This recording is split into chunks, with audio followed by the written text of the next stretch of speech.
ఉమ్మడి సంస్థది రైతు మహాసభ అనేది. అలాంటి రైతు సభ, ఆ రైతు యాత్ర, రక్షణ యాత్ర మద్రాసు వరకు కాలి నడకన ఇచ్చాపురం నుంచి ప్రారంభం సాగి అక్కడ మంత్రివర్గానికి విజ్ఞప్తి చేశారు రైతుల సమస్యల మీద. ఆనాడు శ్యాంబాబు, పుల్లెల శ్యామసుందరరావు రాష్ట్రంలోనే తెలుగు సేవలోనే వెలుగొందిన ఒక వజ్రం రైతాంగ ఉద్యమం ఈ ఇచ్చాపురం కాంగ్రెస్. ఆయన 1937 ఎన్నికల్లో ఎమ్మెల్సీ ఎన్నికయ్యాడు. 37లో భారత ప్రభుత్వం ఎన్నికలు బ్రిటిష్ గవర్నమెంట్ భారత జాతీయ కాంగ్రెస్ ఒత్తిడికి తట్టుకోలేక చివరికి ఎన్నికలు ప్రకటించింది. స్వయం ప్రతిపత్తి కలిగినటువంటి పరిమితులు. ఆ ఎన్నికల్లోనే పుల్లెల శ్యామసుందరరావు ఇచ్చాపురానికి చెందిన ఒక చిన్న జమీందారు ఆయన ఎమ్మెల్సీ ఎన్నికయ్యాడు. ఆయన స్వాతంత్ర పోరాటంలో కీలక పాత్ర పోషించాడు. అందుకనే ఆ రాజకీయ రంగంలో అగ్రభాగానే ఉంది.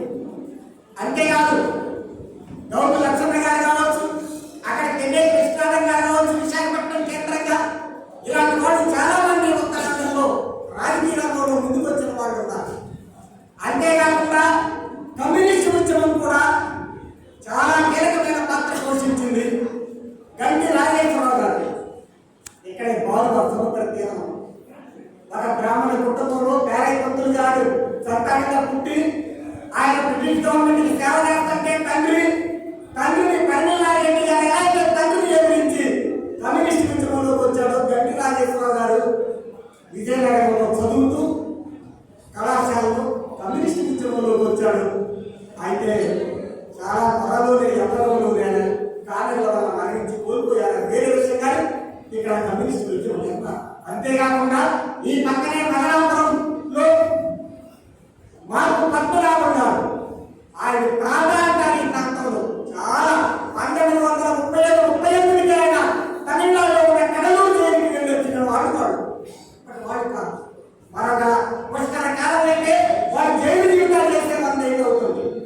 ఆయన కానీ ఇక్కడ సోపేట దగ్గర మామిడిపల్లిలో ఉన్న గాలిలో తమిళచారి గారు కానీ ఈ పక్కనే కోసం బంజరాను ఊరం కొట్టారు, దండాలను గౌరయ్య గారు కానీ వీళ్ళందరూ కూడా కమ్యూనిస్ట్ ఉద్యమ నిర్మాతలు ఈ ప్రాంతంలో. కాంగ్రెస్ కానీ భారత జాతీయ కాంగ్రెస్ నిర్మాతలు ఇక్కడ ఉన్నారు, భారత కమ్యూనిస్ట్ పార్టీ ఉద్యమ నిర్మాతలు ఉన్నారు. అదేవిధంగా తర్వాత కాలంలో రైతుల అండాల ఉద్యమాన్ని కూడా ఇక్కడ చాలా కీలకమైన శక్తులు ఉన్నాయి. అంత పాత్ర పోషించింది రాజకీయ రంగంలో. ఆర్థిక రంగంలో వెనకబడి ఉన్న రాజకీయ రంగంలో ముందుండడం అనేది ఒక విశేష అంశం. సాహిత్య రంగంలో కూడా, సాంస్కృతిక రంగంలో కూడా కవులు, కళాకారులు కానీ, రచయితలు కానీ, అదేవిధంగా ఇంకా అనేక రకాలైనటువంటి వాళ్ళు కూడా, సాహిత్య నిపుణులు కూడా ఇక్కడ ఉన్నారు.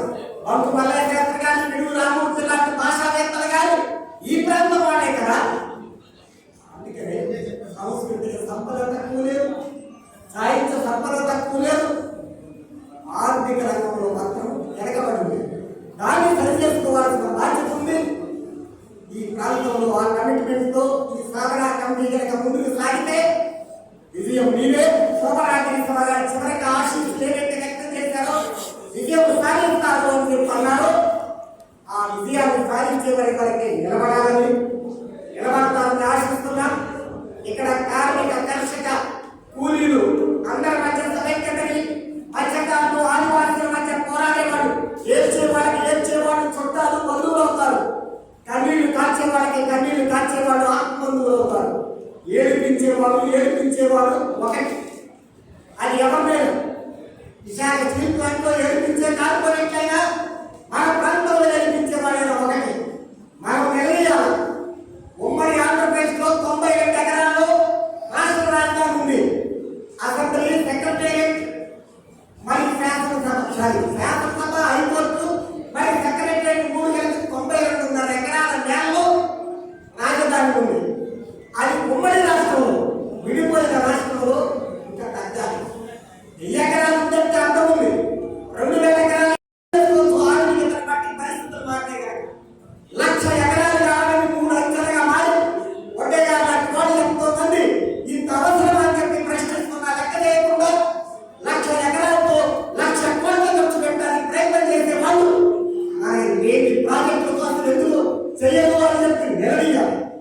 ఇవాళ ఒక ప్రభుత్వ అధికారంలో ఉండొచ్చు, రేపు మరొకటి ఉండొచ్చు, నిన్న ఒకటి ఉండొచ్చు. మనదే ఎవరు ఏ అర్థంగా ఉంటే ఎన్నికలు వచ్చినప్పుడు నచ్చిన పార్టీని ఓటు చేసుకోండి తప్ప మన నేల కోసం, మన నేల కోసం, మన భవిష్యత్తు కోసం, మన జిల్లా పాపల భవిష్యత్తు సంక్షేమం కోసం వెళ్ళిన వాళ్ళు మైగ్రేషన్ వచ్చేదాకా నిలబడాలి. ఒక్క ప్రాజెక్టు కట్టాక వలసలు ఆ ప్రాంతం నుంచి ఆగిపోయింది. పంచాయతీకి వెళ్ళదు. అక్కడెక్కడ రివర్స్ మైగ్రేషన్ కూడా స్టార్ట్ అయింది. అక్కడ వెళ్ళిన వాళ్ళు కూడా మా ప్రాంతంలో ఒక్క జాగ్రత్త వచ్చింది, మా ఖాతాలో వస్తాక అక్కడే రాజమండ్రిలో గుడి వాడు వస్తుంది, మళ్ళీ వెనక్కి రివర్స్ మైగ్రేషన్ స్టార్ట్ అయ్యాయి. బయట వాళ్ళు పట్టించుకుంటారు. అలాంటి మన ఇవ్వడాన్ని ఎక్కడ కోల్పోయామో తిరిగి రాబట్టుకునేంత వరకు నిలబడాలంటే నీటి పారుదల ప్రాజెక్టు కోసం నిలబడాలని దృఢంగా నిలబడతానని ఆశిస్తూ